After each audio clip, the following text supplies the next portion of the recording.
Hidup itu perlu punya wadhifah. Wadhifah itu acara rutin berkaitan dengan urusan mengingat Allah.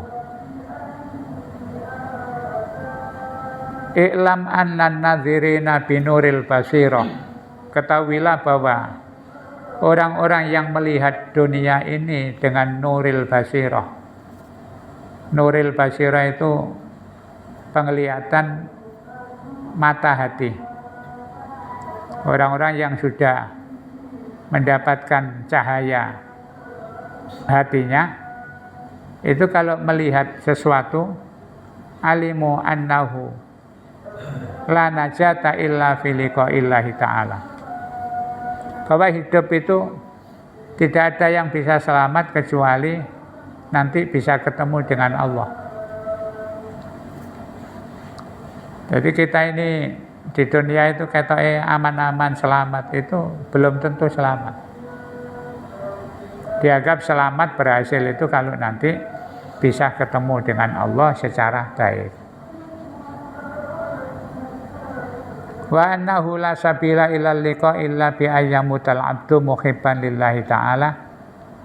Dan tidak ada jalan untuk ketemu Allah dengan selamat kecuali seseorang itu mati muhibban lillahi, dalam kondisi mencintai Allah, wa arifan billahi subhanahu, dan mengenali Allah subhanahu wa ta'ala.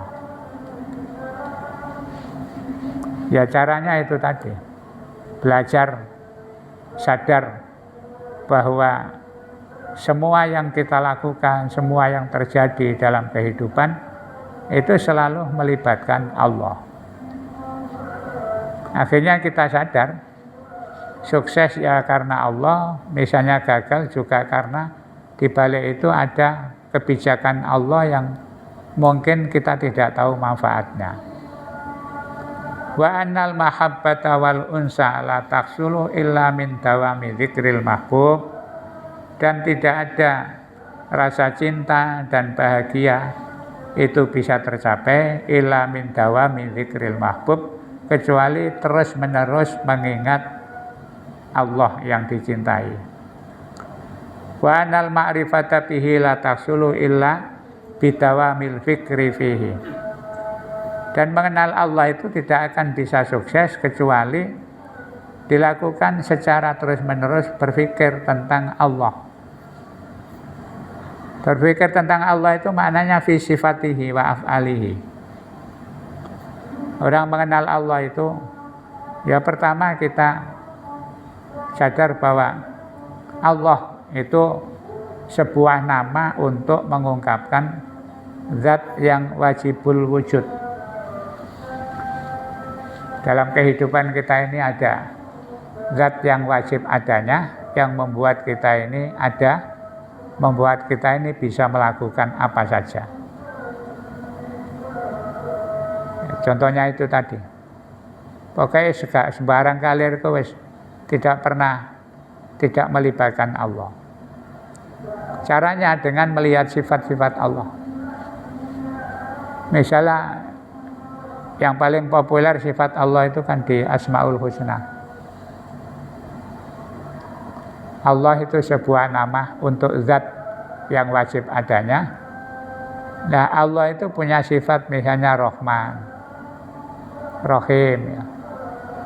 Itu ketika kita merasakan sesuatu yang menurut kita itu adalah anugerah dan kasih sayang Allah, maka kita selalu ingat. Itu kalau sudah terlatih biasa, mendapat apa saja itu mesti ingat Allah. Muncul dalam pikiran dan hati kita, ya alhamdulillah semua ini Allah memberikan kita seperti ini. Nanti misalnya mengalami tidak enak, itu yang diingat ya Allah lagi. Minimal ada pertanyaan, ada apa ya Allah kok buat saya begini, kira-kira manfaat dan hikmahnya apa. Selalu begitu. Itu latihan untuk tafakur, selalu melibatkan Allah dengan menggunakan memahami sifat-sifatnya. Sehingga Rahman Rahim itu ketika seseorang sudah mengenal kasih sayang Allah, terus nanti muncul toleransi dalam kehidupan. Nggak mau ya menang sendiri, nggak mau memahami orang lain, karena Allah itu sangat toleran.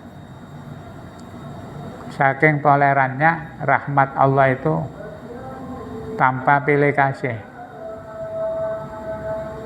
Orang ibadah ya dikasih nikmat, orang tidak ibadah ya dikasih nikmat. Nah, intinya zikir, dawamu dzikri itu adalah selalu mengingat apapun yang kita lakukan itu dikaitkan dengan Allah. Wa fi sifatihi wa af'alihi. Ingat sifat-sifat Allah dan juga apa yang dilakukan Allah. Walaisa fil wujud siwallahi ta'ala wa af'alihi. Dalam kehidupan yang kita rasakan itu tidak ada yang tidak melibatkan Allah dan pekerjaan Allah.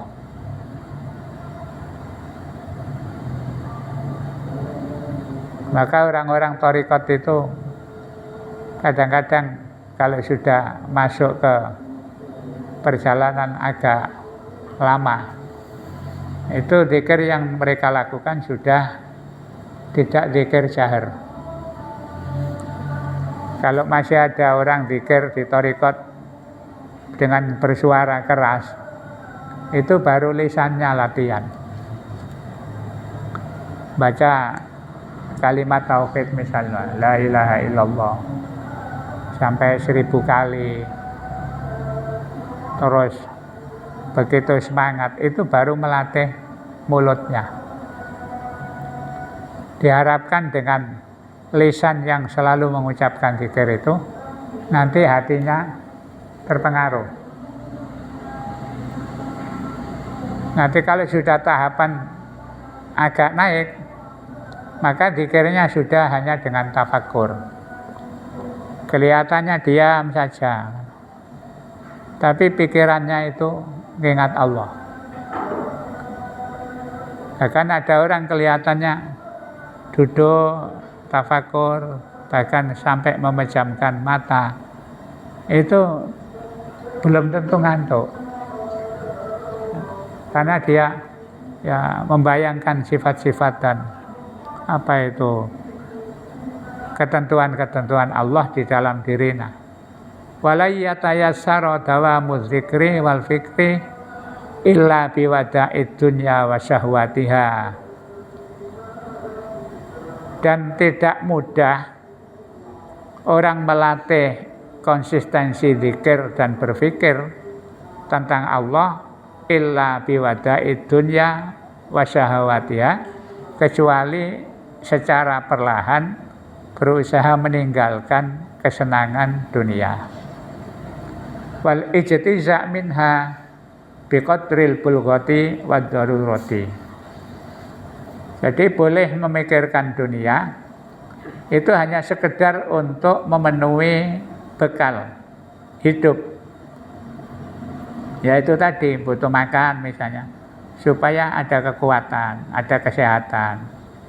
Butuh rumah, butuh kendaraan, sebatas kebutuhan yang memang betul-betul mendesak. Jadi misalnya butuh bekerja, nggak mungkin jalan kaki, zamannya sekarang butuh motor misalnya, ya enggak apa-apa. Itu niat beli hanya karena memenuhi kebutuhan, sesuatu yang memang betul-betul urgen. Di sebatas kebutuhan, wa kullu dzalika la yatimu illa bistighraqi awqatil lail wan nahar fi wadhaifil azkar wal afkar. Nah, itu bisa dilatih dengan cara kita memprogram, mewajibkan diri kita untuk melakukan zikir baik malam maupun siang. Minimal itu ada jadwal. Bahkan Rasulullah itu dipesan oleh Allah. Kata Allah itu kepada Rasul Muhammad, kamu kalau siang itu kan banyak kesibukan. Ono ae penggawean orang di siang hari. Karena itu kalau malam lakukan sujud sebagai gantinya kesibukan waktu siang. Nah, maka orang-orang yang berusaha memanfaatkan waktu agar tidak semuanya habis sia-sia. Selama siang misalnya sibuk urusan yang kadang-kadang kita lupa kepada Allah, ya nanti minimal malam itu ada jadwal. Ya gak ketang 2 rakaat, 3 rakaat minimal disempatkan. Dan itu digunakan untuk tafakur betul. Karena tidak terganggu, sepi, tidak ada siapa-siapa, tidak ada kesibukan, maka insya Allah ketika kita duduk bersimpu merasa di hadapan Allah, itu ada ikhtiar untuk ingat Allah.